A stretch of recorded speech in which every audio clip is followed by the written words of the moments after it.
గత వారం మనం ఒక సందర్భాన్ని ఆలోచించాం. 10 ఆజ్ఞలలో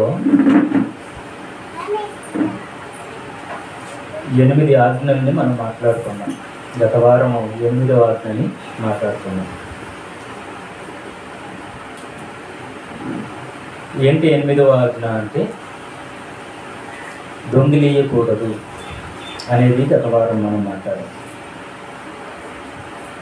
ఈ యొక్క 10 ఆజ్ఞలు పాత నిబంధనలో చూస్తున్నప్పుడు 10 ఆజ్ఞలుగా కనబడుతున్నా, క్రొత్త నిబంధనకు వచ్చేటప్పటికి ప్రభు అయినటువంటి యేసుక్రీస్తు వారు ఈ 10 ఆజ్ఞల్ని 2 ఆజ్ఞలుగా విభజించటం అనేది జరిగింది.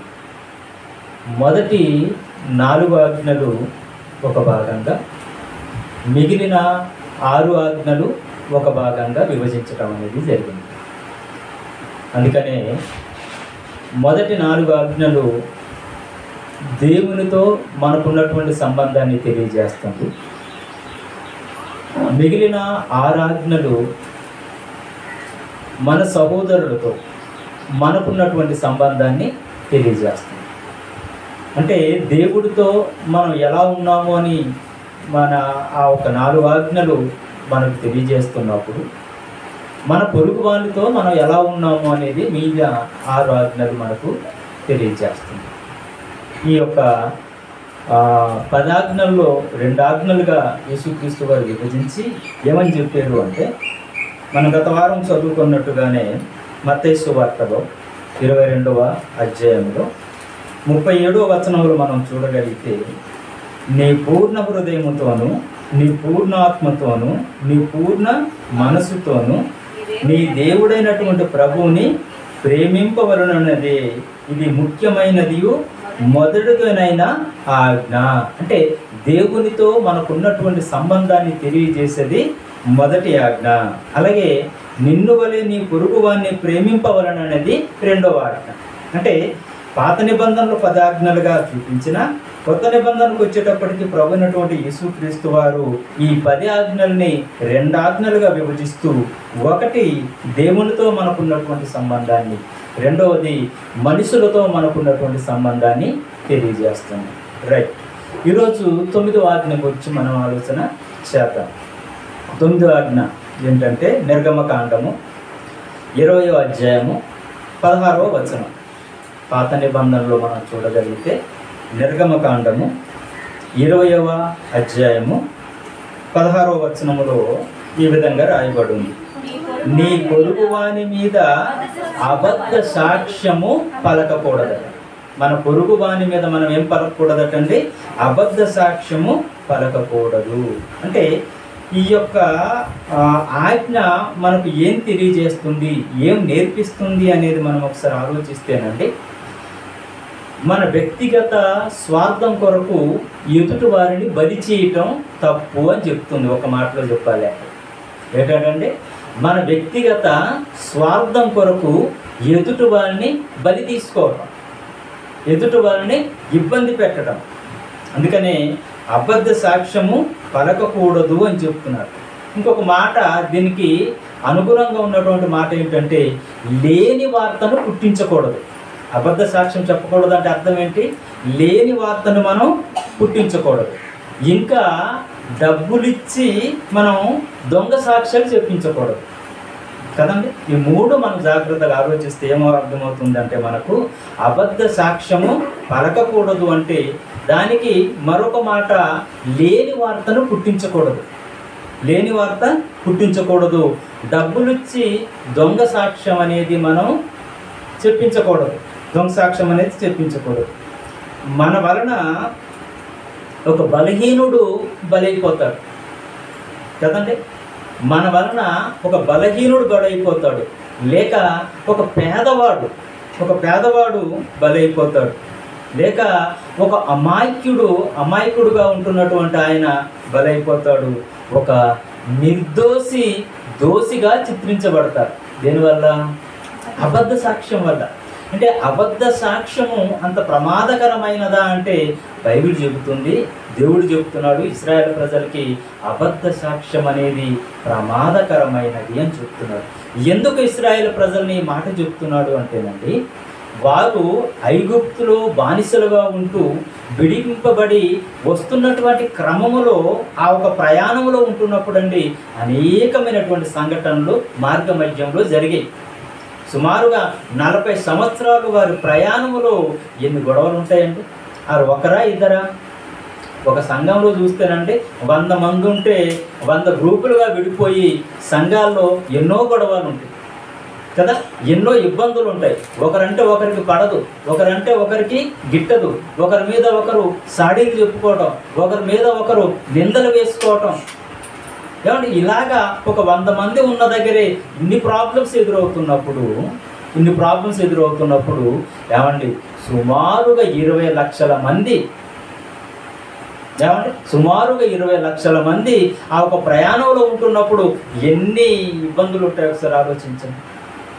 మరి అలాంటి వాళ్ళకి ఆజ్ఞలు ఉండాలా వద్దంటారా? ఖచ్చితంగా ఆజ్ఞ ఉండాలి. ఎందుకంటే 20 లక్షల మంది అంటే ఒకరంటే ఒకరు పడతారండి. కుటుంబంలో నలుగురు ఉంటేనే గొడవలు, నలుగురు ఉంటేనే ఒకరి మాట అంటే ఒకరికి పడదు. అలాంటిది ప్రేమైనటువంటి దేవుని పిల్లరా 20 లక్షల మందిని నడిపించాలి అంటే నిజంగా అది సామాన్యమైనటువంటి విషయం కాదు. కాబట్టి దేవుడు ఏం చేశాడంటే వారికి ఆజ్ఞలు ఇవ్వటం అనేది జరిగింది. ప్రియ దేవుని పిల్లరా, ఒకసారి బైబిల్లో మనం ఒక సందర్భాన్ని మనం చూద్దాం. ఎందుకంటే ఒక నిర్దోషికి శిక్ష పడితే దేవుడు క్షమించడండి. ఎందుకంటే ఒక నిర్దోషిగా ఉంటున్నటువంటి ఆయన, ఒక తప్పు చేయనటువంటి ఆయనకు శిక్ష ఎప్పుడు పడుతుంది? నిర్దోషికి శిక్ష ఎప్పుడు పడుతుందండి? అబద్ధ సాక్ష్యం వల్లే కదండి. అబద్ధ సాక్ష్యం వల్లే శిక్ష పడుతుంది. అంటే ఆయనకి శిక్ష పడింది అంటే ఆ వ్యక్తి తట్టుకోలేడు, ఆ కుటుంబము తట్టుకోలేదు. మనం జాగ్రత్తగా ఆలోచిస్తేనండి, ఒక కుటుంబంలో ఒక వ్యక్తికి శిక్ష పడితే ఆ కుటుంబంలో ఎంతమంది సఫర్ అవుతారు? ఒక కుటుంబంలో ఒక వ్యక్తి ఆ కుటుంబానికి దూరం అయిపోతే ఎంతమంది సఫర్ అవుతారంటే ఇందాక నేను చెప్పినట్టుగా మరి నా ఫ్రెండ్ చనిపోతే ఎంతమంది బాధపడి ఉంటారు? యాక్సిడెంట్లో చనిపోయారు, కానీ ఎంతమంది ఎంతమంది బాధపడతారు? కాబట్టి వారి యొక్క భార్య పిల్లలు డ్యూటీకి వెళ్ళారు, తిరిగి వస్తారు మా యజమాని అని చెప్పి ఎదురు చూస్తున్నటువంటి పరిస్థితి కదండి. పిల్లలు ఎదురు చూస్తున్నటువంటి పరిస్థితి, తల్లిదండ్రులు ఎదురు చూస్తున్నటువంటి పరిస్థితి, ఆ ఒక పాఠశాలలో ఉన్నటువంటి విద్యార్థులు ఎదురు చూస్తున్నటువంటి పరిస్థితి. ఏమంటే సమాజంలో మనం చూస్తున్నప్పుడు అనేక మంది అనేక విధాలుగా మరి ఎదురు చూస్తున్నటువంటి పరిస్థితి. అంటే ఒక కుటుంబంలో ఒక వ్యక్తి కోల్పోతేనే ఎంతో ఇబ్బంది. ఏమంటే నార్మల్గా చనిపోయినా సరే ఆ కుటుంబంలో దుఃఖం ఉంటుంది, ఒక యాక్సిడెంట్లో చనిపోయినా దుఃఖం ఉంటుంది, ఒక ప్రమాదంలో చనిపోయినా దుఃఖం ఉంటుంది. అలాంటిది ఒక అబద్ధ సాక్ష్యం చెప్పి ఆ వ్యక్తిని ఆ కుటుంబానికి దూరం చేస్తే ఇంకెంత భయంకరంగా ఉంటుంది ఒకసారి ఆలోచించండి. ఎంత భయంకరంగా ఉంటుంది అంటే అబద్ధ సాక్ష్యం అనేది ఎంత ప్రమాదకరం ఈరోజు సమాజంలో చూస్తున్నప్పుడు అండి. ఒకనాటి కాలంలో మనం వినేవారం ఏంటంటే పురుషులు స్త్రీలను, అంటే వివాహం చేసుకున్న తర్వాత పురుషులు స్త్రీలను చంపేయటం కానీ, లేకపోతే ఏదో ప్రమాదం క్రియేట్ చేయటం కానీ, ఏదోలాగా చేసి వాళ్ళని చంపేసే పరిస్థితుల గురించి మనం వింటున్నాం.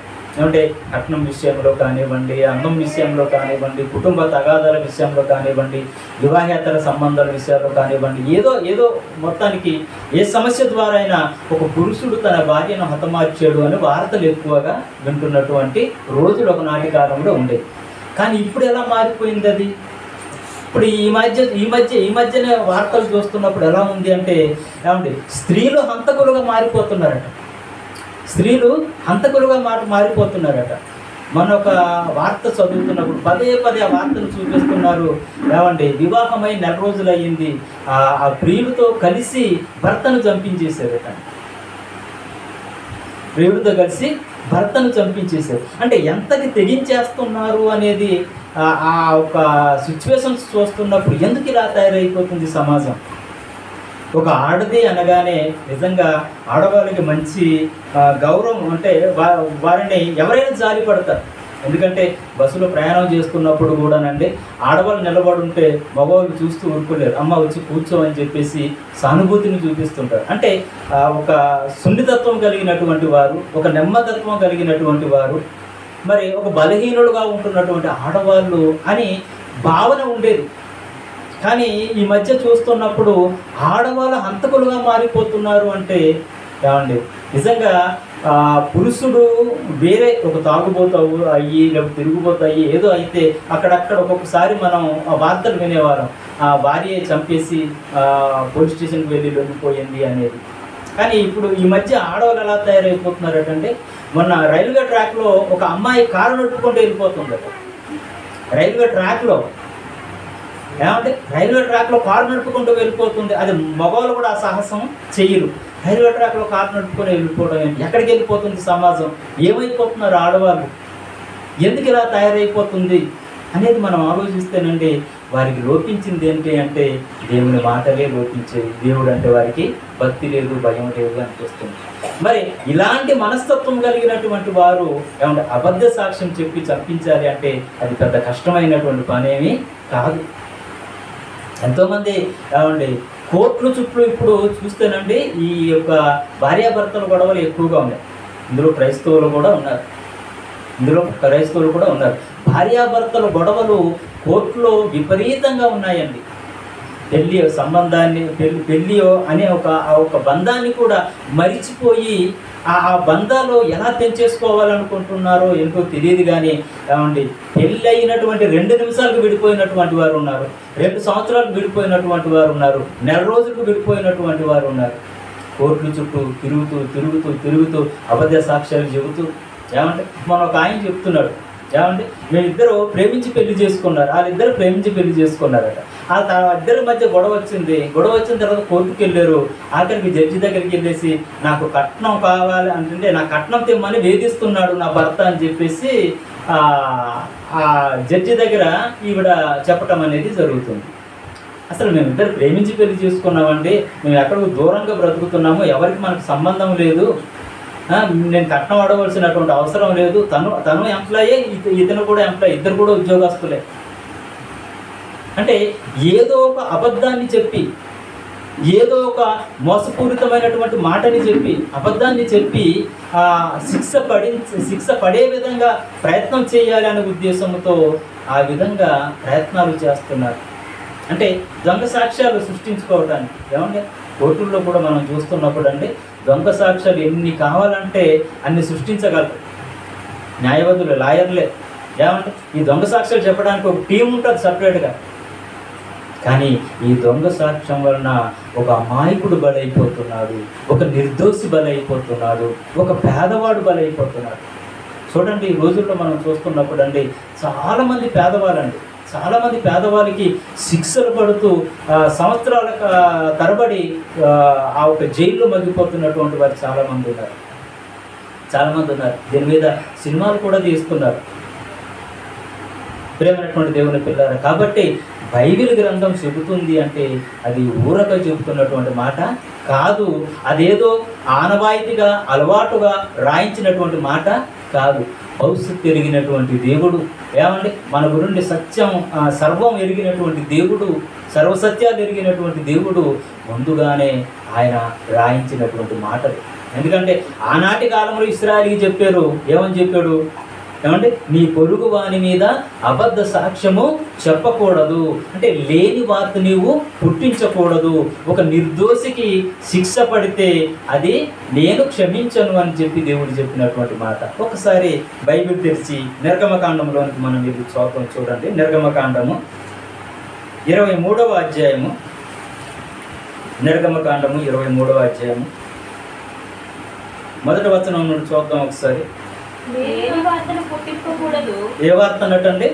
లేని వార్త అంటే ఏమంటే అబద్ధ సాక్ష్యమే కదా. అబద్ధం అంటే అది ఎలా పుట్టిస్తున్నారంటే లేదు, ఆయన చెయ్యలేదు, ఆ తప్పు ఆయన దొంగలించలేదు, ఆయన హత్య చేయలేదు, ఏమీ చేయలేదు, కానీ చేసాడు అని నిరూపించే ప్రయత్నాలు చేస్తుంటారనమాట. అలా చేయటానికి ఒక అబద్ధ సాక్ష్యాన్ని తీసుకొస్తుంటారండి. ఈ అబద్ధ సాక్ష్యము ఏమండి ఇంట్లో గొడవలు తీసుకొస్తుంటారు ఏమండి. అందుకేనండి భార్యాభర్తల మధ్య మూడో వ్యక్తి ఉండకూడదు. ఈ మధ్య భార్యాభర్తల మధ్య మూడో వ్యక్తి వచ్చారు. ఎవరు? సెల్ ఫోన్ అండి. మన దగ్గర ఉన్న సెల్ ఫోనే. ఆ సెల్ ఫోన్ ఏం చేస్తుంది తెలుసా? భార్యాభర్తల మధ్య తగువులు తీసుకొని వస్తుంది, భార్యాభర్తల మధ్య గొడవలు రేపుతుంది, భార్యాభర్తలు విడిపోయేటట్టుగా చేస్తుంది కదా. భార్య ఫోన్ కానీ భర్త ఫోన్ కానీ వాళ్ళు సీక్రెట్ కోడ్స్ ఏమైనా ఉంటే ఏమంటే ఒకరిదొకరు చెప్పుకుంటారా? చెప్పుకునే పరిస్థితి ఉండదు. ఎవరి సీక్రెట్ వాళ్ళదే. వాళ్ళ ఫోన్లో వాళ్ళ డేటా అంతా కూడా అక్కడే ఉండిపోతుంది. వాళ్ళు ఎవరి ఫోన్లో వాళ్ళదే. భర్త ఫోను భార్య ఓపెన్ చేసి చూడడానికి అవకాశం లేదు, లాక్ అయిపోతుంది.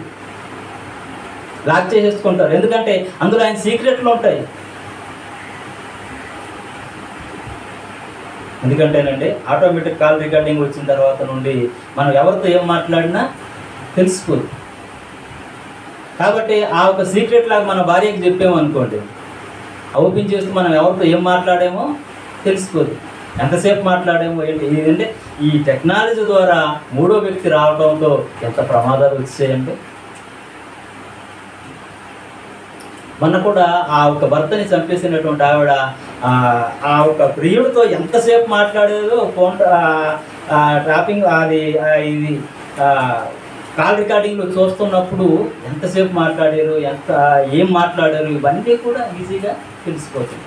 అంటే ఏదో ఒకటి చెయ్యాలి అనుకొని తప్పుడు మార్గంలోనికి వెళ్తూ ఏదో చేస్తున్నప్పుడు ఎక్కడొక ఏదో విధంగా దొరికిపోతాం.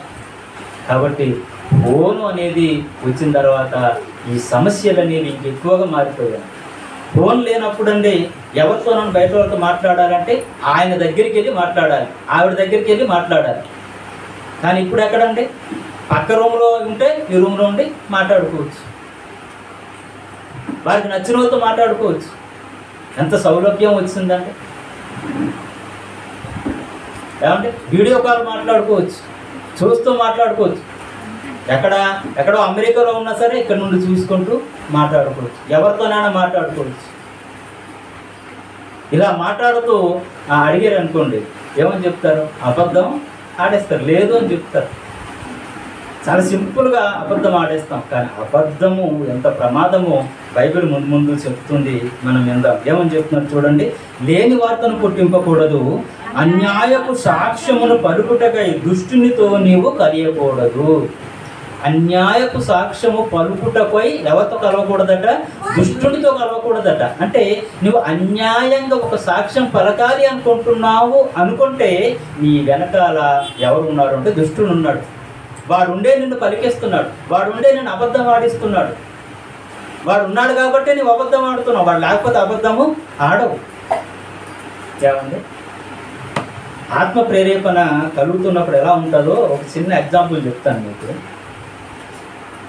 మొన్న ఈ మధ్యనే ఒకరికి ఒక 50,000 రూపాయలు ఇవ్వటం కొరకు అని చెప్పేసి నేను ఏటీఎం దగ్గరికి వెళ్ళి డబ్బులు డ్రా చేశాను. డబ్బులు డ్రా చేసిన తర్వాత డబ్బులు కొట్టుకొని ఇంటికి వచ్చాను. ఇంటికి వచ్చిన తర్వాత డబ్బులంతా కూడా లెక్కెడుతున్నప్పుడు నాకు ఒక 500 నోటు, మొత్తం 500 నోట్లే, ఒక 500 నోటు సగం చిరిగిపోయి ఉంది. ఏటీఎంలో డ్రా చేసాం కదా, సగం చిరిగిపోయి ఉంది. అది అంటించేసినట్టుంది. చూడగానే లెక్కెడుతున్నప్పుడు క్లియర్గా కనబడుతున్నప్పుడు ఆ 500 ఇప్పుడు ఆ 50,000 రూపాయలు కదా నేను ఏటీఎం నుండి డ్రా చేసుకుని వచ్చాను, ఎవరికైతే ఇవ్వాలనుకున్నా అది ఇచ్చేయవచ్చు. కానీ నేను లెక్కెడుతున్నప్పుడు ఈ చిరిగిపోయినటువంటి నోటు కనబడినప్పుడు నాకు మనసులో ఒక ఆత్మ ప్రేరేపణ కలుగుతుంది. ఈ నోటు ఇలాగే ఇవ్వద్దు, నువ్వు ఎవరికైతే డబ్బులు ఇవ్వాలనుకుంటున్నావు ఈ నోటు ఇలాగే వారికి ఇవ్వద్దు. మరి చిరిగిపోయిన నోటు నేను ఎవరికి ఇస్తే ఎవరు తీసుకుంటారు? సగం చిరిగిపోయి ఉంది, అది ఎవరికి ఇస్తే ఎవరు తీసుకుంటారు? ఎవరు తీసుకోరు. నాకు ఒక ఆలోచన వచ్చి ఆ నోటు బయటికి తీసేసి నా దగ్గర ఉన్నటువంటి 500 నోటు అందులో పెట్టి ఆ 50,000 రూపాయలు ఏమంటే వేరే దగ్గర పెట్టి ఈ 500 నోటు మరుసటి రోజు నన్ను బ్యాంక్ దగ్గరికి వెళ్ళి అడిగాను. సార్ ఇలాగా ఏటీఎంలో 500 అంటే డబ్బులు డ్రా చేస్తున్నప్పుడు చిరిగిపోయినటువంటి 500 నోటు వచ్చింది అని చెప్పేసి అంటే, సరే సార్ అని చెప్పేసి ఆయన మార్చేసి నాకు ఇచ్చారు. ఎందుకు ఈ విషయం చెప్తున్నానంటే, నేను తీసుకుని వచ్చింది నేను చెప్పలేదు ఆ డబ్బుల్ని, ఆ ఒక 500 నోట్ని నేను చెప్పలేదు. ఏటీఎం దగ్గర నుండి తీసుకుని వచ్చాను. ఆ డబ్బులు ఎవరికైతే ఇవ్వాలో వాళ్ళకి ఇచ్చేయవచ్చు. అందులో నా తప్పేం లేదు కదా, నేనేం తప్పేం చేయలేదు. అది ఏటీఎం నుండి ఇంకా అదే ఏటీఎంలో మళ్ళీ 500 నోట్ వేసేయవచ్చు నేను కదా, వేసేయవచ్చు. మళ్ళీ అందులో డిపాజిట్ చేసేయవచ్చు. అలా చేయడానికి కూడా మనసు ఒప్పలేదు నాకు. అలా మనసు ఒప్పక ఏం చేసినంటే, బ్యాంక్ దగ్గరికి వెళ్ళి ఆయనకి నిజం చెప్పి ఆయన దగ్గర నుండి నోటు ఇచ్చి ఇంకొక నోటు నేను తీసుకుని రావటం అనేది జరిగింది. అంటే ఆత్మ ప్రేరేపణ మనం తప్పు చేస్తున్నప్పుడు నువ్వు తప్పు చేస్తున్నావు అనిపిస్తుంటారు. వాస్తవంగా అందులో నా తప్పేం లేదు. అది బ్యాంక్ నుండి తీసుకుని వచ్చాను, అందులో చిరిగింది ఎవడో పెట్టాడు, నాకు సంబంధం లేదు. అది తీసుకొచ్చాను, ఎదుటోడికి ఇచ్చేవచ్చు, ఆడేదో బాధపడతాడు మార్పించుకోవడానికి అని నేను అనుకోవచ్చు. కానీ ఎందుకో నాకు మనసు ఒప్పలేదు, వద్దు వద్దు అనిపించింది. ఇప్పుడు నేను ఒక కట్టాలు ఇచ్చాను అనుకోండి, వాళ్ళు లెక్కెట్టుకుంటారు, ఆ చిరిగిపోయిన నోటు చూస్తారు, చూసిన తర్వాత వాళ్ళ మనసులో వేరేగా ఉంటుంది. వారు ఎవరి దగ్గరికి వెళ్ళినా సరే అది తీసుకోరు, మారదు. అప్పుడు ఎలా ఉంటుంది పరిస్థితి? బాధపడతారు కదండి, ఇబ్బంది పడతారు కదా. ఆ ఇబ్బంది ఏదో నేనే పడాలి అనుకున్నాను.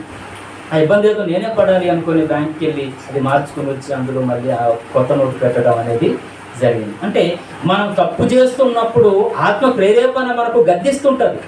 నువ్వు చేస్తున్నది తప్పు అని చెబుతుంటుంది, కానీ మనం ఎన్నోసార్లు పట్టించుకోం. చాలాసార్లు మనం పట్టించుకోం. అది ఆరాధన విషయంలో కానివ్వండి, ఆదివారం విషయంలో కానివ్వండి, అన్ని విషయాల్లో కూడా ఈరోజు నువ్వు ఆదివారం కదా అని దేవుడు గుర్తు చేస్తుంటాడు. పరిశుద్ధాత్మ ప్రేరేపణ చేస్తుంటాడు.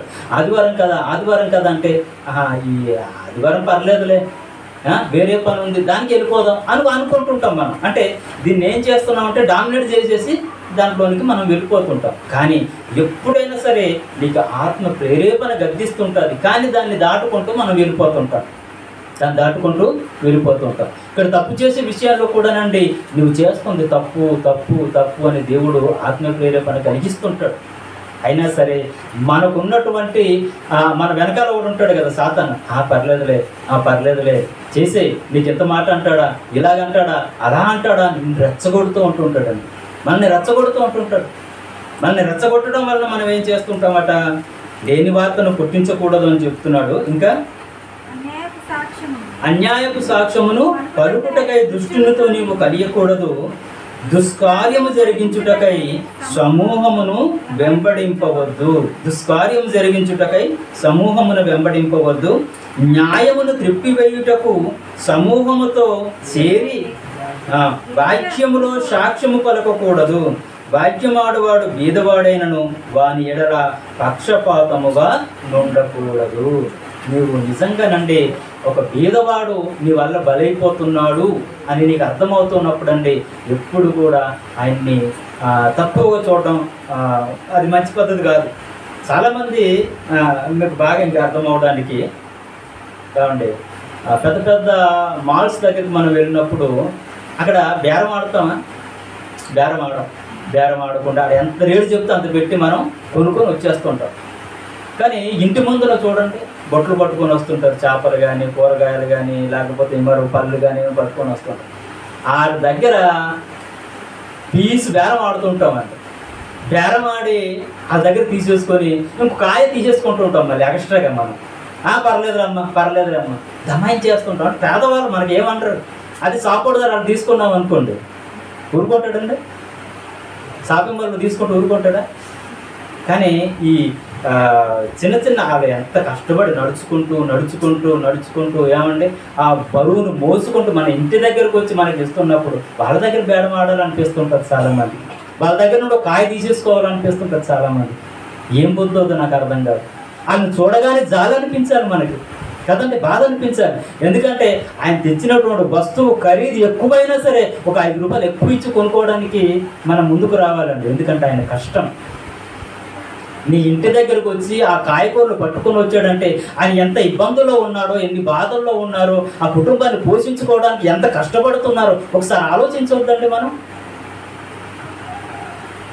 ఒకసారి ఆలోచించాలి కదండి. ఆ ముసలోళ్ళ పాపం నడవలేక వస్తుంటారు. తన పొట్టకూటి కోసం ఎంత కష్టపడుతుంటారు. అలాంటి వాళ్ళ దగ్గర మనం బేరం ఆడటం, అలాంటి వాళ్ళ దగ్గర మనం తీసేసుకోవటం, ఇదేం మనస్తత్వం ఉండేది? పేదవాడు అనగానే మనకు జాలి ఉండాలండి. పేదవాడు అనగానే వాళ్ళు ఎవరో కాదు, మన సహోదరుడు. ఆ ప్రేమ లేకపోతే ఎలాగ మనకు? ఎన్నువలని పొరుగు వారిని ప్రేమించు అని చెప్పి వల్లించే మాటలు మనం మాట్లాడుతుంటాం బైబిల్ గ్రంథంలో. కానీ ఒక పేదవాడిని చూడగానే మనం కనికరించలేము, ఒక పేదవాడిని చూడగానే జాలి పడలేము. ఆయన ఆపదలో ఉంటే ఆయన్ని ఆదుకోలేనటువంటి పరిస్థితిలో ఉంటాం. స్వార్థం స్వార్థం స్వార్థం కదండి. అబద్ధ సాక్ష్యం పలుకుతున్నామంటే దాని వెనకాల ఏముందో తెలుసా? స్వార్థం ఉంది. అబద్ధ సాక్ష్యం మనం పలుకుతున్నామంటే దాని వెనకాల స్వార్థం అండి. స్వార్థంతో ఏమండి ఎవరినైనా అన్యాయం చేయడానికి, స్వార్థంతో ఎవరిదైనా దోచుకోవడానికి, స్వార్థంతో ఆ ప్రభుత్వాన్ని మోసం చేయడానికి. ఈ మధ్య న్యూస్లు మనం వింటున్నాం. ఈ చైల్డ్ రండి రండి.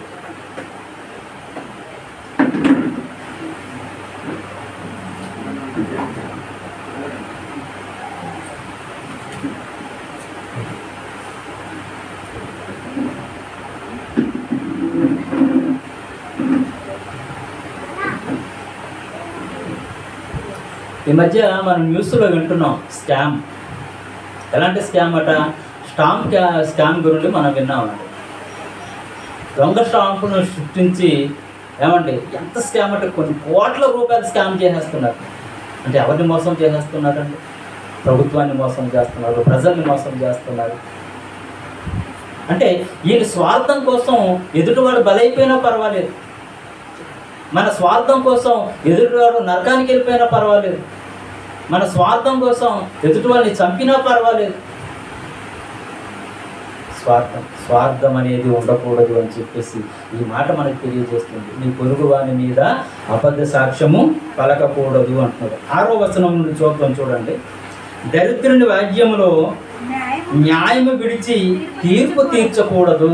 దరిద్రుని యొక్క వ్యాజ్యములు అంటే ఒక పేదవాడు ఉన్నాడు అనుకోండి, ఆయన నీ తీర్పు విషయంలో కూడా మనం ఎలా ఉండకూడదటండి? న్యాయము విడిచి తీర్పు తీర్చకూడదటండి. న్యాయంగానే మనం తీర్పు తీర్చాలి అని చెప్తుంది. అబద్ధముగా దూరముగా నుండుము. అబద్ధానికి ఎలా ఉండాలట? మనం దూరంగా ఉండాలి. ప్రతి చిన్న విషయానికి మనం అబద్ధం ఆడకూడదండి. చిన్న విషయం కాదు, అసలు అబద్ధమే మనం ఆడకూడదు. భార్య భర్తతో అబద్ధం ఆడకూడదు, భర్తతో అబద్ధం ఆడకూడదు, పిల్లలు తల్లిదండ్రులతో అబద్ధం ఆడకూడదు, తల్లిదండ్రులు పిల్లలతో అబద్ధం ఆడకూడదు. సత్యం చెప్పడానికి మనం ప్రయత్నం చెయ్యాలి. ఎందుకంటే ఇంతకాలం అంతా కూడా మనం అబద్ధంతోనే బతికేసామండి. నువ్వు అబద్ధం ఆడకూడదు అనే విషయాన్ని ఇక్కడ తెలియజేస్తున్నాం. అబద్ధమునకు దూరంగా ఉండును, నిరపరాధినైనను నీతిమంతునైనను చంపకూడదు. నిరపరాధినైనను నీతిమంతునైనను చంపకూడదు అంటే ఎలా చంపుతావు? నువ్వు అబద్ధ సాక్ష్యం చెప్పి చంపుతావు, అంతే కదండి. నువ్వు అబద్ధ సాక్ష్యాన్ని సృష్టించడం వలన ఒక నిరపరాధి, ఒక నీతిమంతుడు బలైపోతున్నాడు. నీ అబద్ధ సాక్ష్యాన్ని బట్టి ఆయనకు కోర్టులో తీర్పు జరుగుతుంది, శిక్ష విధించబడుతుంది.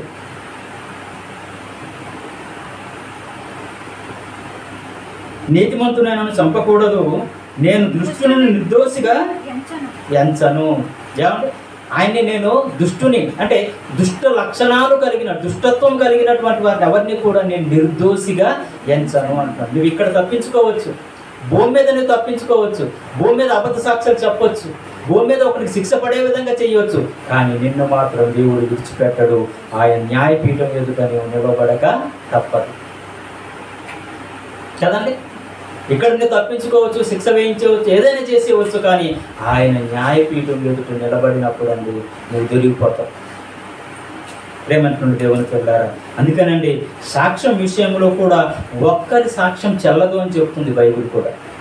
ఒకసారి చూద్దాం, చూడండి. ద్వితీయోపదేశకాండంలో 19వ అధ్యాయం 15వ వచనం.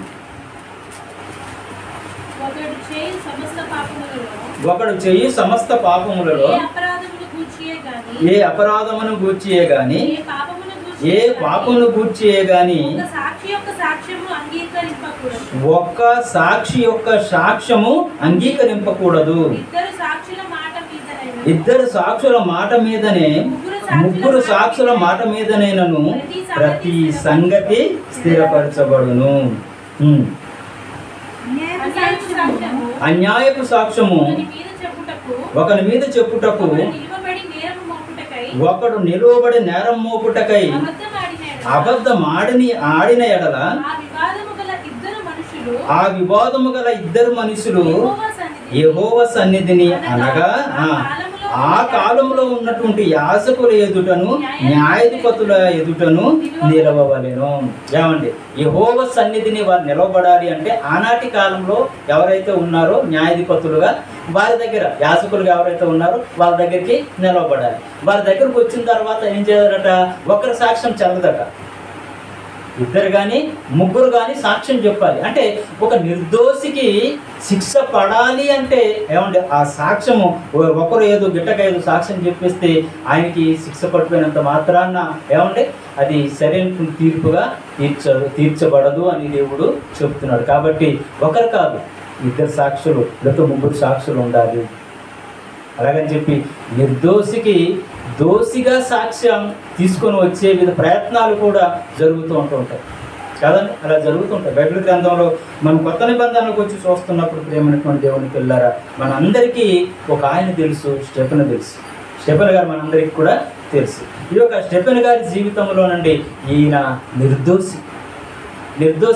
ఈ నిర్దోషమైనటువంటి ఆయనకి శిక్ష వెయ్యటానికి ఏ సాక్ష్యం తీసుకొని వస్తున్నారట ఒకసారి బైబిల్ తెలిసి మనం చూద్దాం. అపోస్తుల కార్యము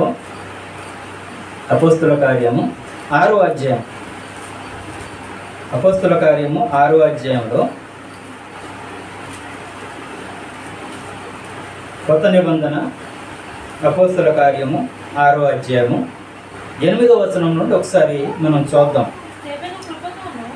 స్టెఫెను కృపతోను బలముతోను నిండిన వాడై ప్రజల మధ్య మహత్కార్యములను గొప్ప సూచక క్రియలను చేయుచుండెను. అప్పుడు తిబెర్తీయులు అనబడిన సమాజములోను, కురేనీయుల సమాజములోను, అలెగ్జాంద్రియుల సమాజములోను, కిలికియ నుండి ఆసియా నుండి వచ్చిన వారిలో కొందరు వచ్చి స్టెఫెనుతో తర్కించిరి గాని మాట్లాడుట యందును అతడు అగపరిచినటువంటి జ్ఞానము, అతన్ని ప్రేరేపించినటువంటి ఆత్మను వారు ఎదిరింపలేకపోయిరి. ఏమంటే ఇక్కడ సందర్భాన్ని మనం చూస్తున్నప్పుడు అంటే స్టెఫెన్ గారు దేవుని యొక్క వాక్యాన్ని, దేవుని యొక్క మాటల్ని ప్రకటిస్తున్నప్పుడు అంటే ఆ మాటలు వింటున్నటువంటి వారు, ఆయన కనుపరిచినటువంటి జ్ఞానము, ఆ జ్ఞానానికి ఎదుటి వారు సమాధానం చెప్పలేకపోతున్నారట. ఎదుటి వారు సమాధానం చెప్పలేకపోతున్నారు. ఇంకా సమాధానం చెప్పలేని పరిస్థితుల్లో ఏం చేస్తారండి? ఒప్పుకుంటారా? దుష్టుడు ఒప్పుకొని ఇస్తాడా? ఒప్పుకొని ఇవ్వడు. మనం చెప్తున్నటువంటి జ్ఞానము ఎదుటివానికి ఏమండి ఆ సమాధానము చెప్పలేనటువంటి పరిస్థితిలో ఉన్నప్పుడు ఆయనలో ఏమొస్తుంది అంటే కోపం వచ్చేస్తుంది. ఆటోమేటిక్గా కోపం వచ్చేసి చేసుకోవడం కానీ, కొట్టడం కానీ, చంపడం కానీ చేస్తారండి. అదే వాళ్ళు చేస్తున్నారు. ఇక్కడ ఎక్కడి నుండి వచ్చారట జనాలు? లిబెర్తీయులు. ఏమండి ఈ యొక్క లిబెర్తీయులు అనగానే వీళ్ళు ఒక యూద జాతికి సంబంధించినటువంటి వారు. అంటే ఈ యెరూషలేములో ఉంటున్నటువంటి ఆ యూదుల్లో వారు బానిసలుగా నుండి విడిపించబడిన తర్వాత రోమాలోకి వచ్చేసి యూదు జాతి నుండి ఒక జాతిగా, యూదుల్లో నుండి వచ్చినటువంటి వారు ఈ యొక్క లిబెర్తీయులు అన్నమాట. ఈ యొక్క లిబెర్తీయులు ఏ ప్రాంతానికి చెందినటువంటి వారు అని మనం ఒకసారి ఆలోచన చేయగలిగితే వీరు రోమాకు సంబంధించినటువంటి వారిగా వీరిని మనం చెప్పవచ్చు. రోమాకు సంబంధించినటువంటి వారు, రోమాలో ఉంటున్నటువంటి యూదులు, ఆ యూదుల్లో నుండి వచ్చినటువంటి వారు. అంటే ఎలాగంటే ఒకనాటి కాలంలో యూదులందరూ కూడా వివిధ ప్రాంతాలకి చెదిరిపోయారు. ఆ చెదిరిపోయిన తర్వాత అక్కడక్కడ నుండి ఇప్పుడు ప్రస్తుతానికి మనం ఇజ్రాయెల్ దేశం కూడా ఎలాగ ఏర్పడింది అంటేనంటే మిగతా ఇప్పుడు మన భారతదేశంలో కూడా యూదులు వచ్చారు. అప్పుడు అలాగే ప్రపంచ దేశాలన్నింటిలో కూడా యూదులు వెళ్ళిపోతే అప్పుడు ఇజ్రాయెల్ దేశం అనేది 1948లో ఆ ఒక దేశం ప్రారంభించడానికి ముందుగా అప్పుడు వారు ఒక ఆహ్వానం తెలియజేశారు. అంటే ప్రపంచంలో ఎక్కడ యూదులు చెదిరిపోయి ఉన్నా మీరందరూ కూడా ఇక్కడికి వచ్చేయండి, ఇది మన దేశము, మన దేశంలో మనం అందరం కూడా ఉందాము అని చెప్పేసి ఇశ్రాయేలు ప్రకటన చేశారు. అప్పుడు యూదులందరూ కూడా ప్రపంచ దేశాల్లో ఉన్నటువంటి యూదులు అందరూ కూడా వచ్చారు. ఇంకా కొన్ని దేశాల్లో అలాగా మిగిలిపోయారు. అలా వేరే దేశాల్లో ఉండి వచ్చినటువంటి వారి యూదులలో ఈ లెబెత్తీయులు అనే వాళ్ళు కూడా ఉన్నారన్నమాట. అంటే ఆ యూద జాతిలో నుండి బయటికి వెళ్ళిపోయి మళ్ళీ అక్కడికి వచ్చినటువంటి వారు అనేది మనం అర్థం చేసుకోవాలి. అంటే మీరు రోమాకు సంబంధించినటువంటి వారు అనేది మనకు అర్థమవుతుంది. రెండవది ఎవరు? కురేనీయులు అండి. ఏమంటే ఈ కురేనీయులు వీళ్ళు ఉత్తర ఆఫ్రికా వాసులు, అంటే ఇప్పుడు ఉన్నటువంటి ఉత్తర ఆఫ్రికా వాసులుగా పిలువబడుతున్నారు. ఆనాటి కాలంలో అప్పుడు ఆ కురేనీయులుగా పిలువబడుతున్నారు. తర్వాత మూడో వారు ఎవరు అంటే అలెగ్జాంద్రియా వారు. ఈ ఈజిప్టుకు సంబంధించినటువంటి వారు. వీళ్ళు ఎక్కడ సంబంధించినటువంటి వారు అంటే ఈజిప్టుకు సంబంధించినటువంటి వారు. తర్వాత కిలికియా నుండి కూడా వచ్చారు. వీరు టర్కీ ప్రాంతానికి సంబంధించినటువంటి వారు. తర్వాత ఆసియా నుండి కూడా వచ్చారు. వీరు కూడా టర్కీ, ఇప్పుడు ప్రస్తుతానికి ఉన్నటువంటి టర్కీ దేశానికి సంబంధించినటువంటి వారిగా వీరిని మనం చెప్పుకోవచ్చు. అంటే ఎంతమంది వచ్చారండి? ఎన్ని ప్రాంతాల నుండి వచ్చారు స్టెఫెన్ గారితో వాదించడానికి? ఏమండి, లిబెర్తీ నుండి వచ్చారు, కురేనీయులు వచ్చారు, అలెగ్జాంద్రియాలు వచ్చారు, కిలికియా వాళ్ళు వచ్చారు, ఆసియా వాళ్ళు వచ్చారు. ఏమండి, ఇంతమంది వచ్చి ఎవరితో వాదిస్తున్నారు? స్టెఫెన్తో వాదిస్తున్నారండి. స్టెఫెన్తో వాదిస్తున్నప్పుడు ఇంతమంది కూడా, అంటే అక్కడి నుండి వచ్చారు, ఒక దేశం నుండి వచ్చారు, ఒక ప్రాంతం నుండి వచ్చారంటే వాళ్ళు మంచి జ్ఞానం కలిగినటువంటి వారైతేనే కానీ రారు. ఒకరితో వాదించడానికి ఏమంటే ఆ సమస్యకి ఎవరు పడితే వాళ్ళు రారు కదండి. ఒక డిబేట్ జరుగుతుంది అనుకోండి, ఆ డిబేట్ జరుగుతున్నప్పుడు ప్రముఖులే వస్తారు. ఇన్ని ప్రాంతాల నుండి ప్రముఖులు వచ్చినప్పుడు ఈ స్టెఫెన్ గారితో వాదించలేకపోయారటండి, వారితో మాట్లాడలేకపోయారట. ఈయన దేవుని జ్ఞానం ప్రకటిస్తున్నప్పుడు వారు మాట్లాడలేకపోయారు.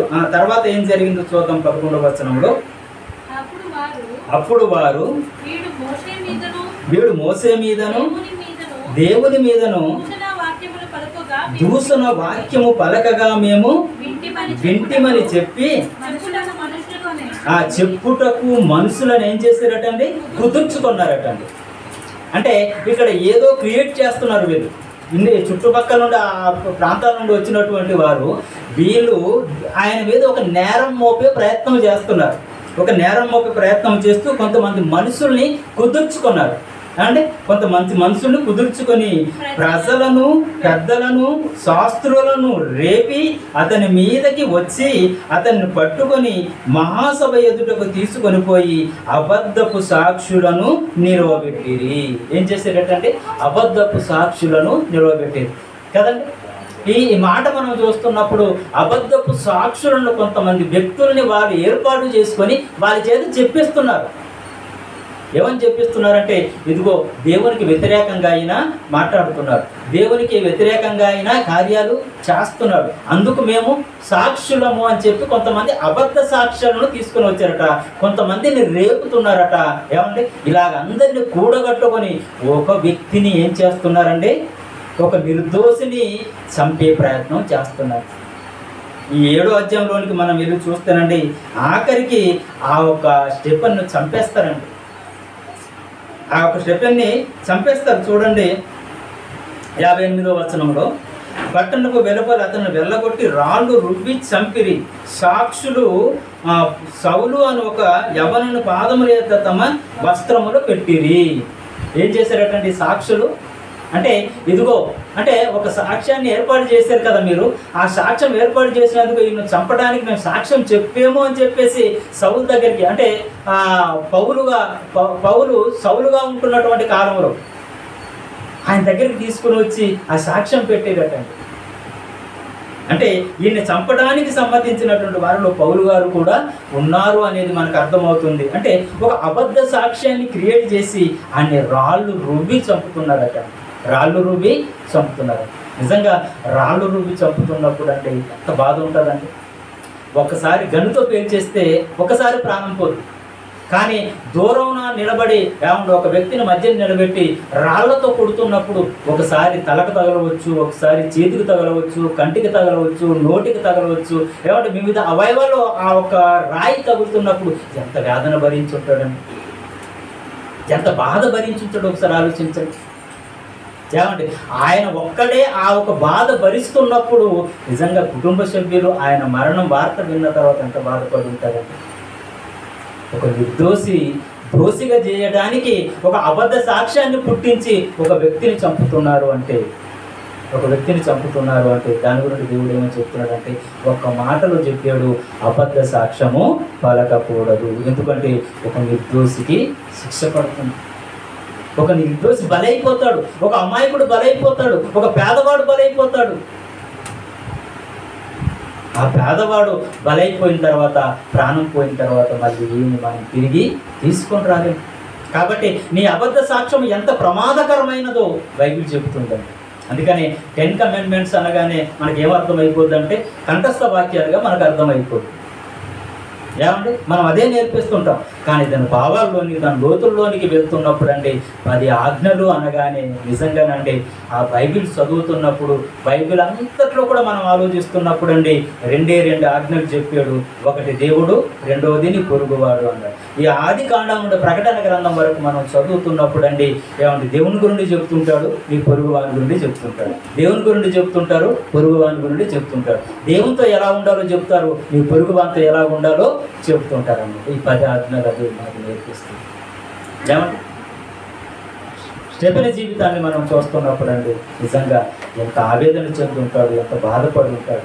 కాబట్టి ఈ సందర్భాన్ని ప్రాక్టికల్గా ఇక్కడ రాయించడానికి గల ఉద్దేశం ఏంటంటేనండి అబద్ధ సాక్ష్యం పలకకూడదు. ఎక్కడో చెప్పబడినటువంటి పాత నిబంధనలో ఇశ్రాయేలు ప్రజలకు చెప్పినటువంటి మాట ఇక్కడ నెరవేర్పులోనికి వచ్చింది చూసారా. కొత్త నిబంధనకు వచ్చేటప్పటికి భక్తుడి జీవితాల్లో అబద్ధ సాక్ష్యం తీసుకొని రావడానికి మనుషుల్ని పురమాయించేవారు.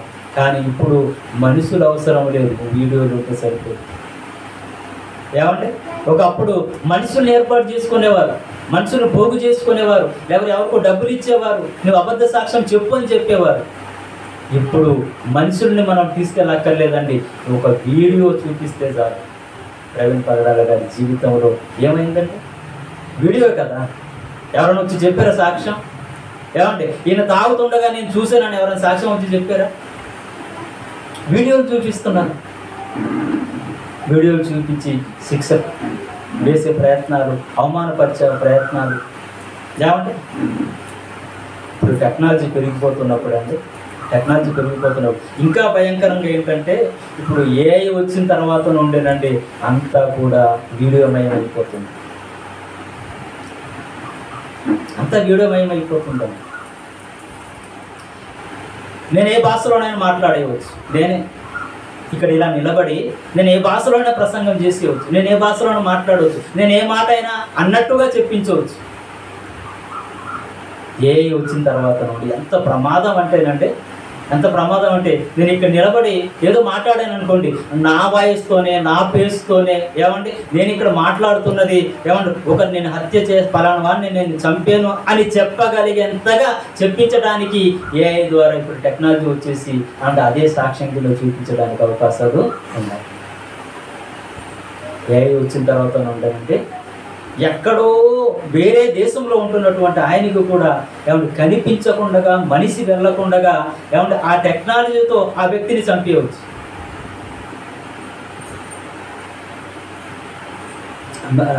ఇజ్రాయెల్ చేసింది కూడా అదేనండి. ఒక ఉగ్రవాదిని అలాగే చంపారు. బుల్లెట్ ప్రూఫ్ కలిగినటువంటి కారుతో వెళుతున్నా సరే మనుషులు లేకుండా ఆ టెక్నాలజీని ఉపయోగించి ఈ దేశంలో వీరుంటే అక్కడ చంపేస్తున్నారు వ్యక్తులు, ఉగ్రవాదులు చంపేస్తున్నారు. ఈరోజు మనం చూస్తున్నప్పుడు అబద్ధ సాక్ష్యము ఏమంటే ఒకనాటి కాలంలో అయితే మనుషులను పురమాయించుకొని వాళ్ళకి డబ్బులు ఇచ్చి ఏమంటే వాళ్ళ చేత అబద్ధ సాక్ష్యం చెప్పించేవారు. కానీ ఇప్పుడు అది అవసరం లేదు. వీడియో చూపించి అబద్ధ సాక్ష్యం చెప్పి ఒక వ్యక్తిని చంపే ప్రయత్నాలు చేస్తుంది. క్రైస్తవుని చంపేసింది ఒక వీడియో చూపించి. క్రైస్తవుల మనోభావాల్ని దెబ్బతినే విధంగా, క్రైస్తవులకు ముద్ర పడిపోయే విధంగా, పలానా వాడు తాగేవాడు అని చెప్పి, పలానా వాడు తప్పు చేసేవాడు అని చెప్పేసి ఆ వీడియో చూపించి నమ్మించే ప్రయత్నాలు ఇప్పుడు రోజుల్లో జరుగుతుంది. అంటే ఇది కూడా ఏంటో తెలుసా? అబద్ధ సాక్ష్యం. ఏమంటే ఇది అబద్ధ సాక్ష్యం. ప్రభువైనటువంటి యేసుక్రీస్తు వారిని లోకరక్షకుల్ని చంపడానికి కూడా ఏం చేశారో తెలుసా అంటే అబద్ధ సాక్ష్యమే. ఒకసారి ఆ మాట కూడా మనం చూడండి. మత్తయి సువార్త 26వ అధ్యాయం. మత్తయి సువార్త 26వ అధ్యాయం 59వ వచనాన్ని ఒకసారి చూద్దాం. ప్రధాన యాజకులను మహాసభ వారందరూ యేసుని చంపవలెనని ఏంటంటే ఆయనకు విరోధముగా అబద్ధ సాక్ష్యము వెతుకుచుండిరి, కానీ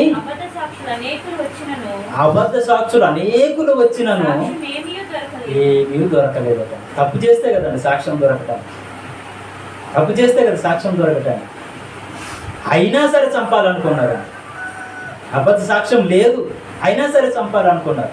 ఒక ప్రధాన యాజకుడు వచ్చి ఇదంతా కాదు కానీ అసలు నువ్వు దేవుని కుమారుడా కాదా అని అంటే, నువ్వు అన్నట్టే నేను దేవుని కుమారుడు అంటే, ఇంకా మాకు సాక్షులతో పని లేదు, ఇంకా మాకు సాక్షులతో పని లేదు, ఇంక చంపే ఏం చేయాలి చెప్పండి చెప్పండి అని చెప్పి జనాన్ని రెచ్చగొడుతున్నప్పుడు శిలువ వేయము శిలువ వేయము శిలువ వేయము అని చెప్పి దేవుని కుమారుని చెప్పుకోవడం కూడా తప్పేనా? అదే మాట కింద వచ్చేటప్పటికి రాయబడి ఉంటుందండి. ఏమండి ఆ ప్రధాన యాజకుడు వచ్చేసి ఇంకా మనకి సాక్షులతో పని లేదు, ఆయన దేవుడి కుమారుడు అని చెప్పాడు, దేవదూషణ చేశాడు కాబట్టి ఆయన్ని చంపేయాలని చెప్పి శిలువకి ఎక్కించేశాడు. మనుషులు ఎంత క్రూరంగా తయారైపోతున్నారు అనేది అర్థం చేసుకుంటారు. ఏమంటే ఈరోజు సమాజంలో చూస్తున్నప్పుడు కూడా అండి మనుషుల్ని ప్రేమించే పరిస్థితులు లేవు. పగ తీర్చుకోవటాలు, ప్రతీకారాలు తీర్చుకోవటం, ఒకరినొకరు చంపుకోవటాలు, ఏమంటే ఒకరంటే ఒకరికి ద్వేషము, ఒకరంటే ఒకరికి పడదు. ఇలాంటి పరిస్థితులు మనుషుల్లో రావడానికి గల కారణం ఏంటంటే దుష్టుడు నిన్ను ఆవరించాడు, నువ్వు దుష్టునికి చోటిచ్చావు.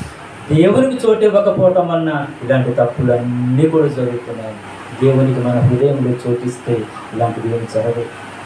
మన హృదయంలో ఒక మంచి ప్రేరేపణ కలిగితే మనం తప్పు చేయడానికి భయపడతామండి. తప్పు చేయడానికి భయపడతాం.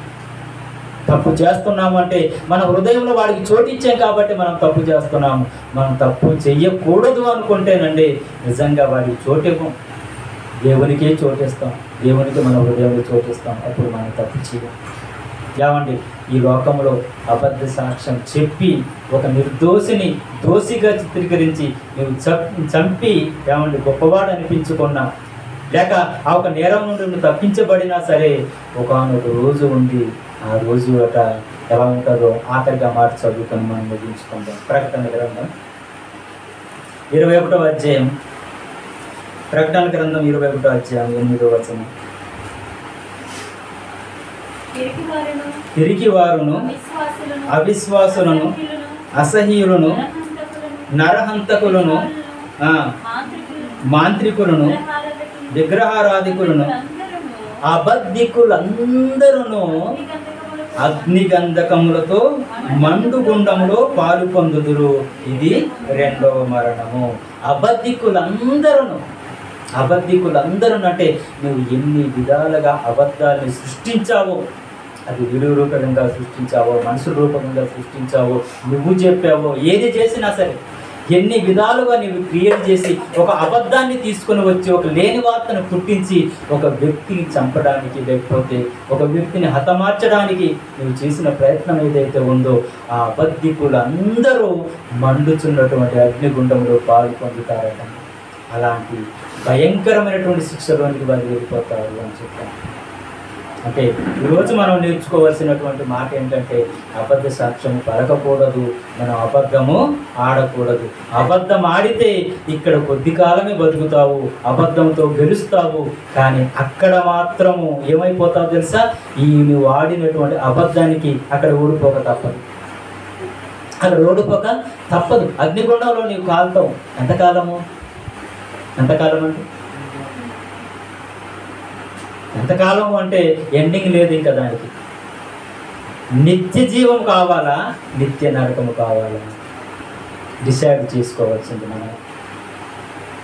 నిత్య జీవం కావాలి అనుకుంటే అబద్ధం ఆడకుండా దేవుని కొరకు నమ్మకంగా లేదు. నిత్య నరకం కావాలి అనుకుంటే నీకు ఇష్టం వచ్చినట్టుగా లేదు. ఎలా బ్రతకాలో నిర్ణయం మనం తీసుకొని దేవుని కొరకు నమ్మకంగా బ్రతికే వారిగా ఉండాలని మీ అందరినీ ప్రేమతో కోరుకుంటూ ఒక మాట కొరకు ముగిస్తున్నాను. కళ్ళు మూసుకుందాం, ప్రార్థన చేసుకుందాం. వాక్యం కొరకు రొట్టె నిమిత్తం, ద్రాక్షరసం నిమిత్తం ప్రార్థన చేసుకొని కార్యక్రమంలో మనం కొనసాగుదాం. సురేంద్ర తమ్ముడు వచ్చి ప్రార్థన చేస్తాడు.